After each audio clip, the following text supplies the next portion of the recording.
Cautious optimism that we've expressed in our last few monthly updates has spread more widely through the markets and to forecasts for next year.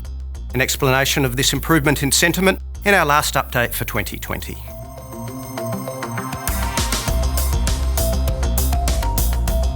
The economic data for Australia has been one-way traffic over the last month, beating forecasts for GDP growth in the third quarter, business and consumer confidence now up to multi-year highs, and for the housing market, increases in dwelling values for all capital cities and for regional property in each state and territory. The Q3 growth rate of 3.33% was well ahead of consensus, and that was prior to the tax cuts and the range of budget spending initiatives and the recent positive news on a vaccine. As we've mentioned throughout this year, the timing and efficacy of the vaccine has been one of the key unknown variables that would drive confidence and the markets through the pandemic. And, as the chart shows, while the low ebb for sentiment was back in May before a mid-year pause, the vaccine news has now provided the fillip for the next leg higher. Of course, we need borders to remain open and the economic news to keep improving to sustain this trend.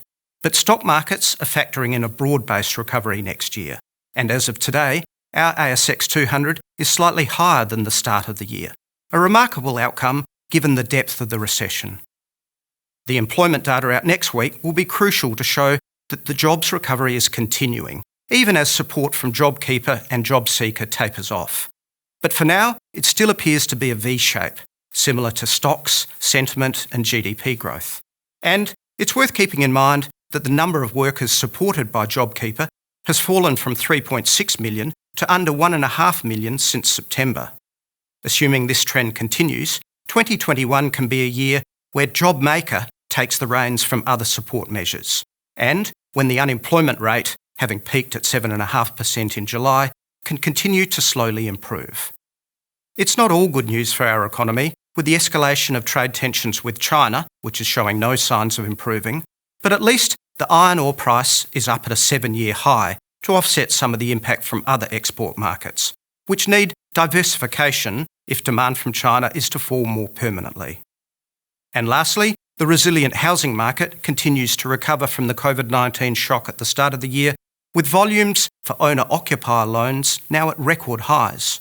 Given the RBA has signalled no increases in interest rates for 3 years, this market looks set to power ahead, especially in a post-pandemic economy.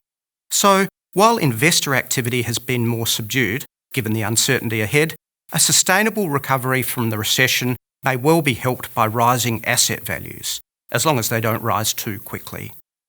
2020 has been the most challenging of years, so this more plausible path to a sustainable recovery is a great relief. Wishing you all a safe and restful holiday season, that's the market update from Leveraged.